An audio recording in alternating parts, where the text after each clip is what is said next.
Good morning प्यारे बच्चों, मैं सुनील कुमार आचार्य फिर आप लोगों का फिजिक्स की ऑनलाइन कक्षाओं में हार्दिक स्वागत और अभिनंदन करता हूं।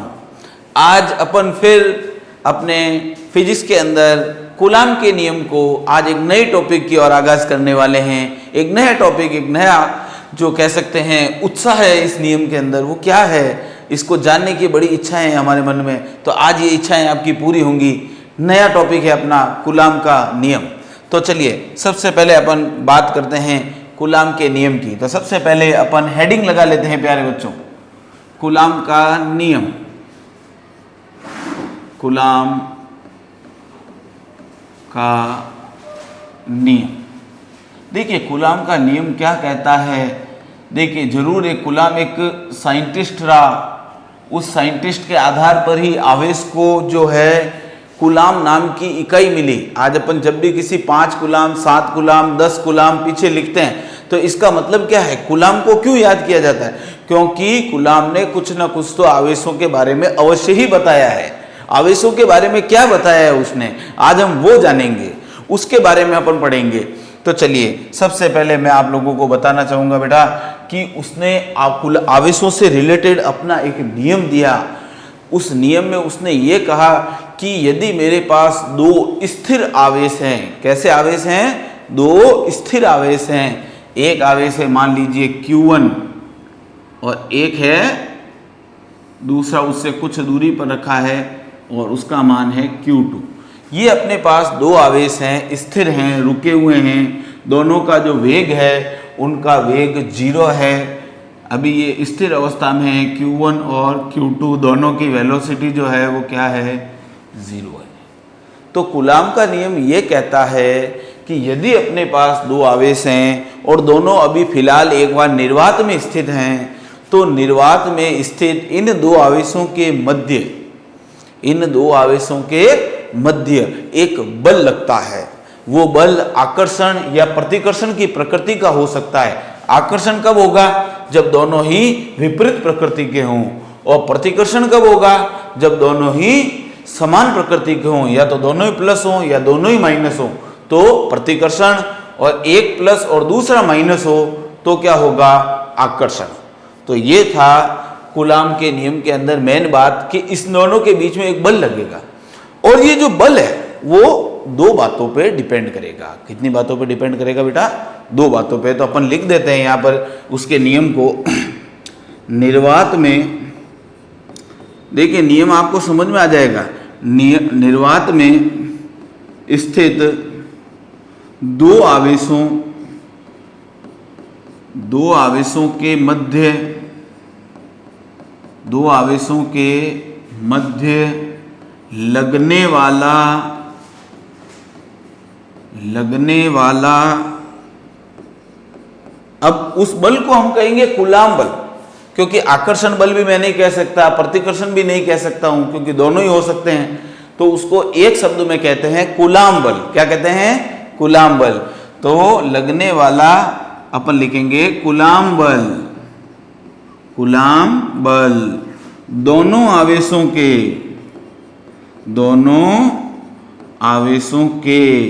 गुणनफल के, दोनों आवेशों के गुणनफल के समानुपाती, गुणनफल के समानुपाती एवं बीच की दूरी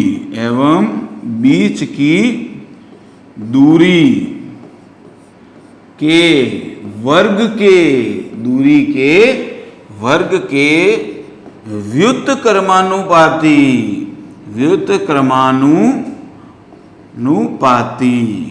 होता है। ये नियम है। अब बात आती है कि सर आपने नियम तो लिख दिया, नियम में कुछ समझ में तो कुछ आया नहीं कि क्या ये नियम कहना चाहता है। आपने लिख दिया निर्वात में 2 आवेशों के बीच में जो बल लग रहा है वो आवेशों के गुणनफल के समानुपाती और बीच की दूरी के वर्ग के व्युत्क्रमानुपाती है। इसको थोड़ा सा विश्लेषण करके समझाइए, थोड़ा विस्तार से समझाइए, तो बिल्कुल जरूर आपकी जिज्ञासाओं को पूरा किया जाएगा। तो नेक्स्ट पेज की ओर बढ़ते हैं अपन। अब देखिए ये कूलाम बल, इसको मैं Fc से लिखता हूं। किससे लिखता हूं बेटा? Fc से। कूलाम बल को अपन जनरली किससे लिखते हैं? Fc। तो ये रहा एफ सी।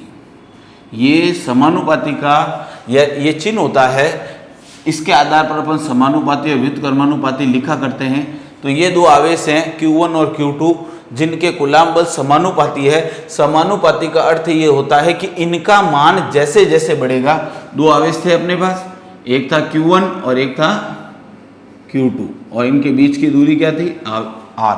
तो इन दोनों का मान जैसे जैसे बढ़ेगा, ज़्यादा मान होगा तो ये बल भी ज़्यादा लगेगा, और अगर मान कम होगा तो बल भी कम लगेगा। इसका मतलब यह है ये बढ़ने पर ये बढ़ेगा, समानुपाती यही कहता है।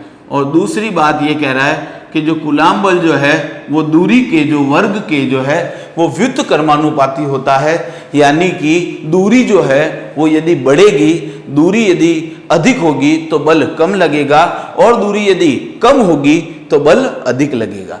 मतलब कि मैं ये कहूँगा कि आवेश निकट होंगे तो सीधी सी बात है ज़्यादा धक्का लगाएंगे या ज़्यादा तेजी से खींचेंगे, और अगर दूर होंगे तो बेचारे एक दूसरे पर अपना प्रभाव जो है वो प्रदर्शित नहीं कर पाएंगे। तो यानी कि दूरी जो है वो एक महत्वपूर्ण हिस्सा रखती है। अब बात आती है कि अगर इन दोनों को अगर मैं एक साथ लिख दूं तो क्या होगा, तो वो देखिए बेटा, एफ सी समानुपाती Q1 Q2 अपॉन R²। इन दोनों को अपन ने एक साथ एक रूप में लिख दिया। तो बात आती है कि सर जब भी समानुपाती का चिन्ह हटता है तो एक नियतांक आता है। यहाँ पर जो नियतांक आएगा उसे किससे लिखेंगे, तो उसे लिखेंगे बेटा K से। किससे लिखेंगे, K से। तो K Q1 Q2 upon R²। Sir K को क्या कहते हैं, तो प्यारे बच्चों K को कूलाम नियतांक कहते हैं। बहुत ही बढ़िया नाम है इसका, कूलाम नियतांक। कूलाम नियतांक, इंग्लिश में इसको कूलाम कांस्टेंट भी कहते हैं।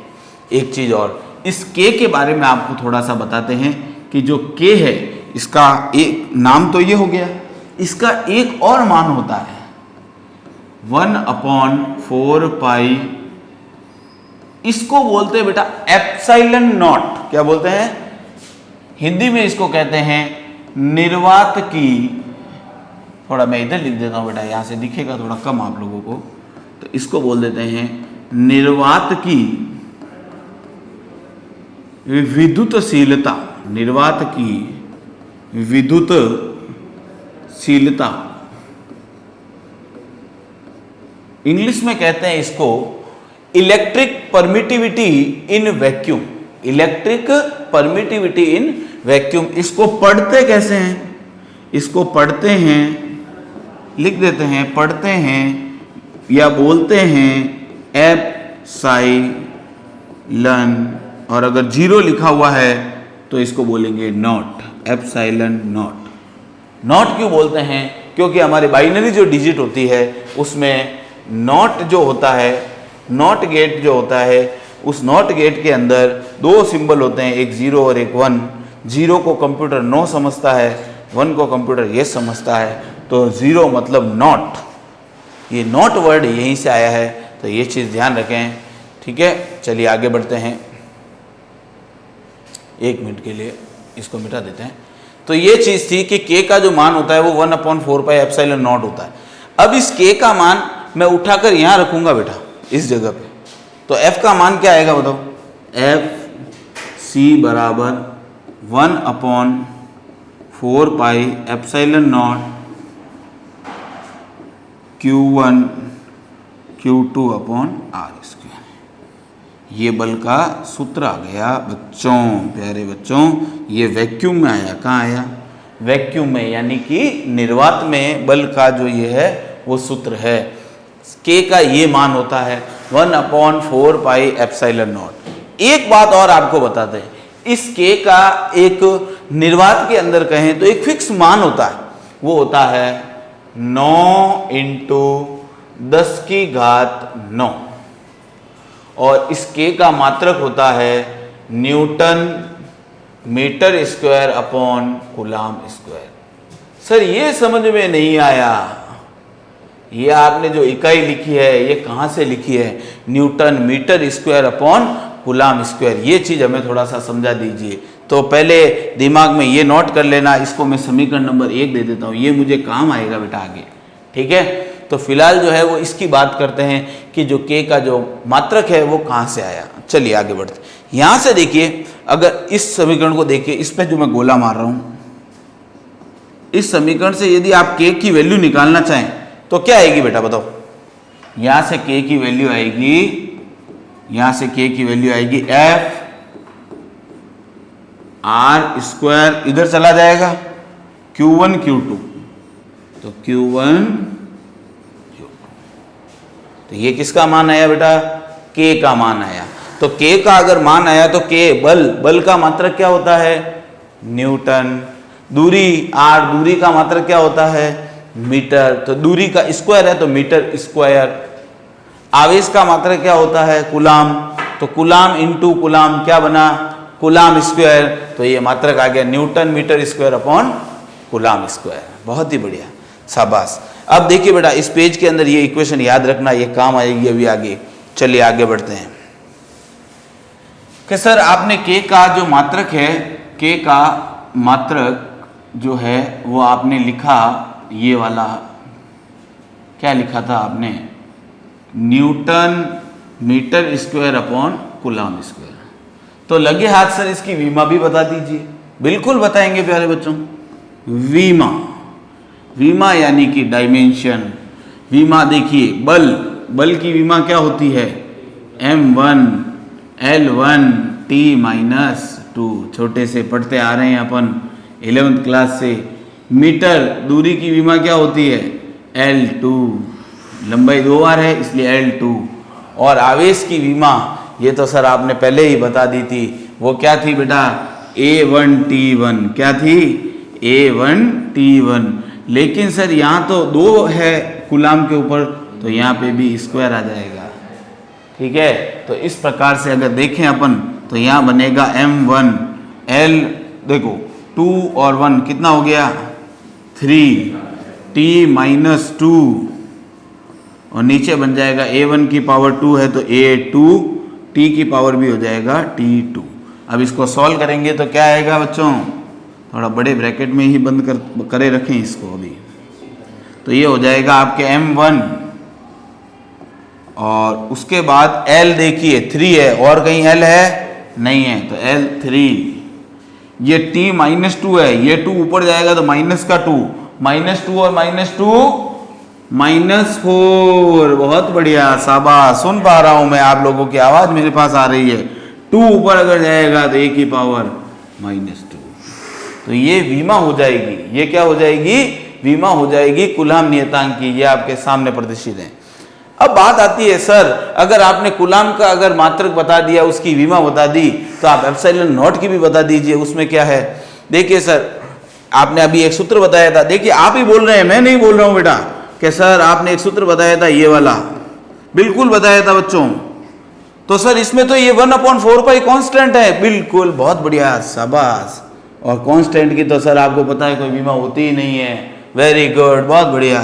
तो इसका मतलब सर क्या k की विमा वही होगी, k की विमा जो होगी उसकी क्या उल्टी विमा एप्सिलॉन नॉट की होगी, क्योंकि k बराबर 1/एप्सिलॉन नॉट आ रहा है। तो शाबाश, यही विमा होगी। वेरी गुड, यानी कि k का अगर इसका एप्सिलॉन नॉट का अगर मात्रक कहा जाए तो वो होगा क्या, इसका उल्टा कर दीजिए, व्युत्क्रम कर दीजिए, तो coulomb square upon newton into metre square, और विमा इसकी उल्टी कर दीजिए प्यारे बच्चों, तो m-1 L हो जाएगा -3। तो इसका उल्टा क्या होगा, t की पावर -4 का, क्या t की पावर -8 हो जाएगा, गलत, t की पावर +4 होगा। गलत नहीं बोले बेटा, सही बोले, बहुत अच्छे, वेरी गुड। a की पावर -2 का क्या हो जाएगा, a की पावर 2।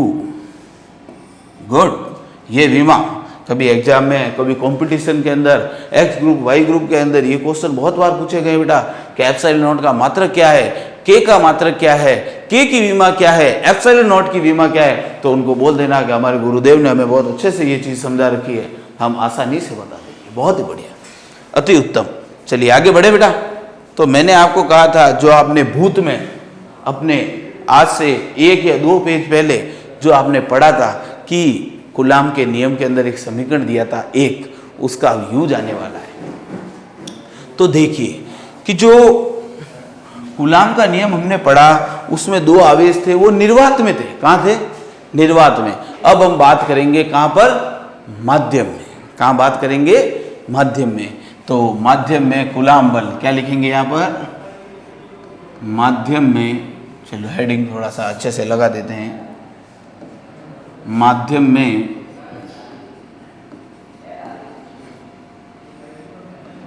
कूलाम बल, माध्यम में कूलाम बल।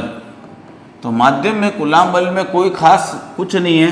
आपने अगर निर्वात का सूत्र याद किया था तो निर्वात में यहाँ V लिखा था, तो यहाँ पर M लिख दें। ये देखिए मैं पास में लिख देता हूँ, आपको थोड़ा याद आ जाएगा कि आपने निर्वात में क्या लिखा था। निर्वात में लिखा था FC बराबर K 1/4 pi epsilon not Q1 Q2 upon R²। ये लिखा था अपन ने। तो बस यहाँ वैक्यूम लिखा था। यहाँ अब हम लिख देंगे मीडियम। क्या लिख देंगे? FC मीडियम यानी माध्यम। तो बस यहाँ पर जो आपने एप्सिलॉन नॉट लिखा ना बेटा, वो उसकी जगह एप्सिलॉन आएगा। एप्सिलॉन नॉट की जगह क्या आएगा? एप्सिलॉन आएगा। बहुत अच्छे। तो 1/4 pi epsilon Q1 Q2 upon R²।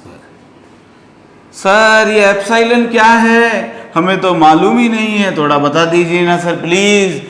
Please कहने की जरूरत नहीं है बच्चा, मैं यूं ही बता दूंगा तुम्हें कि ये एप्सिलॉन जो है इसे माध्यम की विद्युतशीलता कहते हैं। बहुत सर क्या बात है, इसे माध्यम की विद्युतशीलता कहते हैं। बिल्कुल बेटा, इसे माध्यम की विद्युतशीलता कहते हैं। सर उसे निर्वात की कहते थे।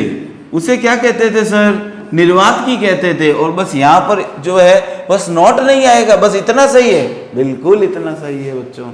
इसको समीकरण 2 दे देते हैं। इसको समीकरण नंबर 2 दे देते हैं। ये भी काम आएगा, ये भी काम आएगा। आगे देखो, विद्युतशीलता, परमिटिविटी, इस शब्द का मतलब क्या है? परमिट का मतलब क्या होता है? किसी चीज का परमिट मिलता है, मतलब हम उस जगह पे आसानी से जा सकते हैं। तो विद्युतशीलता का मतलब होता है आवेशों का चलन। आवेशों का चलन तो अलग अलग माध्यमों में अलग अलग होता है। और आप कहें कि धातु में, तो धातु में तो आवेशों का चलन बड़े तेजी से होता है। ठीक है, तो उसी दोनों से कंपैरिजन करके, निर्वात से कंपैरिजन करते हुए अपन एक चीज पढ़ेंगे जिसका नाम है आपेक्षिक विद्युतशीलता। क्या नाम है प्यारे बच्चों? आपेक्षिक विद्युतशीलता। तो आपेक्षिक विद्युतशीलता को हम परावैद्युतांक भी कहते हैं। क्या कहते हैं? परावैद्युतांक। तो अब नया अपना जो टॉपिक है वो यही है, परावैद्युतांक। हेडिंग लगा दूं? आपकी इच्छा हो तो? बहुत अच्छे, शाबाश। यही उत्साह, यही जोश एंड तक बना रहे। परावैद्युतांक, वेरी गुड। 1 नंबर में इसका एक प्रश्न एग्जाम में जरूर आता है बच्चों, ध्यान रखना, इंपॉर्टेंट है ये। इसको आपेक्षिक विद्युतशीलता भी कहते हैं। क्या बोलते हैं इसको? आपेक्षिक विद्युतशीलता। सर इसको लिखते किससे हैं? बहुत अच्छा प्रश्न पूछा है प्यारे बच्चों। इसको लिखते हैं इस तरह से, ये। अच्छा, ये एप्सिलॉन तो ये है सर, हमें मालूम है। ये आर का क्या मतलब है? देखो, आपेक्षिक शब्द को हिंदी में, इंग्लिश में तो आपेक्षिक और इंग्लिश में रिलेटिव कहते हैं। क्या कहते हैं? रिलेटिव। तो सर इसका मतलब ये हो गया कि ये तो आपेक्षिक और ये विद्युतशीलता, यानी रिलेटिव परमिटिविटी। बिल्कुल, रिलेटिव परमिटिविटी। इसका सूत्र होता है एप्सिलॉन अपॉन एप्सिलॉन नॉट। ये इसका सूत्र होता है प्यारे बच्चों। ये इसका क्या होता है? सूत्र होता है। परावैद्युतांक का सूत्र होता है epsilon upon epsilon not. Sir इसकी परिभाषा तो हम बना सकते हैं। कैसे बनाओगे बच्चों? कि सर देखिए, माध्यम की विद्युतशीलता और ये हो गई निर्वात की विद्युतशीलता के अनुपात को परावैद्युतांक कहते हैं। क्या ये डेफिनेशन सही है? बिल्कुल 100% सही है। माध्यम की विद्युतशीलता और निर्वात की विद्युतशीलता के अनुपात को ही क्या कहते हैं बेटा? परावैद्युतांक कहते हैं। और आप लोगों को बताना चाहूँगा कि बोर्ड में चुपचाप अपने जेब में डाल लेना कि एग्जाम में कम से कम 5 से 7 बार पूछा गया है, किसी को बताना नहीं है और नोट कर लेना है। सर इसके बारे में थोड़ा सा और बता दीजिए, हम किसी को नहीं बताएंगे। बिल्कुल बताएंगे बेटा, इसका जो मात्रक होता है वही इसका मात्रक होता है। तो इसका मतलब एप्सिलॉन आर का कोई मात्रक नहीं होता है, मात्रकहीन है ये। अरे वाह सर, मजा आ गया सर, ये तो बहुत ही बढ़िया चीज बता दी आपने। तो ये मात्रकहीन है तो सर ये बीमाहीन भी होगा? बिल्कुल होगा प्यारे बच्चों, मात्रकहीन भी होगा और बीमाहीन भी होगा। बड़े बड़े अक्षरों में मैंने आपके सामने लिख दिया। कल मैं आप लोगों के सामने इस पराविद्युतांक, यानी अपने नेक्स्ट वीडियो के अंदर बात की जाए तो इस पराविद्युतांक के बारे में और चर्चा करेंगे कि अलग अलग माध्यमों में, अलग अलग माध्यमों के लिए ये पराविद्युतांक जो है उसका मान क्या होता है। कल कभी नहीं आता है, हम अपने नेक्स्ट वीडियो में ये कार्य करेंगे, ध्यान दीजिएगा, ठीक है। तो एक बार वापस रिपीट कर लेते हैं अपन, देख लीजिए। पहले हमने क्या पढ़ा था? कूलाम का नियम कि सर निर्वात में स्थित दो आवेशों के मध्य जो कूलाम बल लगता है वो आवेशों के जो गुणनफल है उसके समानुपाती होता है और बीच की दूरी के वर्ग के व्युत्क्रमानुपाती होता है। यानी आवेशों का मान अगर बढ़ेगा तो कूलाम बल भी बढ़ेगा और दूरी बढ़ेगी तो कूलाम बल घटेगा और दूरी घटेगी तो कूलाम बल बढ़ेगा। सामूहिक रूप से लिखा तो ये आ गया था, एक साथ लिख दिया था दोनों को। ये चिन्ह हटा तो सर एक नियतांक आया था के, कूलाम नियतांक। इस के को हम कूलाम नियतांक कहते हैं। सर आपने इसके दो मान बताए थे, एक ये रहा, एक ये रहा। ये इसका आंकिक मान है और ये इसका जो है वो फॉर्मूला वाइज जो मान होता है वो ये होता है। इसमें सर इसको अपन निर्वात की विद्युतशीलता कहते हैं, बिल्कुल सही कहते हैं। इसको पढ़ते क्या हैं? इसको पढ़ते हैं एप्सिलॉन नॉट। क्या पढ़ते हैं? Epsilon not. इसके बाद सर आपने एक बात कही थी कि इसका जो के का जो मात्रक है वो कैसे लिखा था? वो इस सूत्र के अनुसार। ये सूत्र कहाँ से आया था? यहाँ से आया था। यहाँ से के की वैल्यू निकाली मैंने, आर स्क्वायर को उधर भेजा, Q1 Q2 को नीचे भेजा तो ये आया। तो फोर्स का न्यूटन, दूरी का मीटर स्क्वायर और इसका कूलाम स्क्वायर। बहुत बढ़िया, अद्भुत। आगे बढ़ते हैं। ये रहा के का मात्रक। फिर मैंने कहा के की विमा निकाल देते हैं। तो न्यूटन, ये रही बल की विमा, ये रही लंबाई की और ये रही आवेश की, स्क्वायर है इसलिए स्क्वायर। इस कैलकुलेशन को पूरा सॉल्व किया तो हमारे पास विमा ये आई।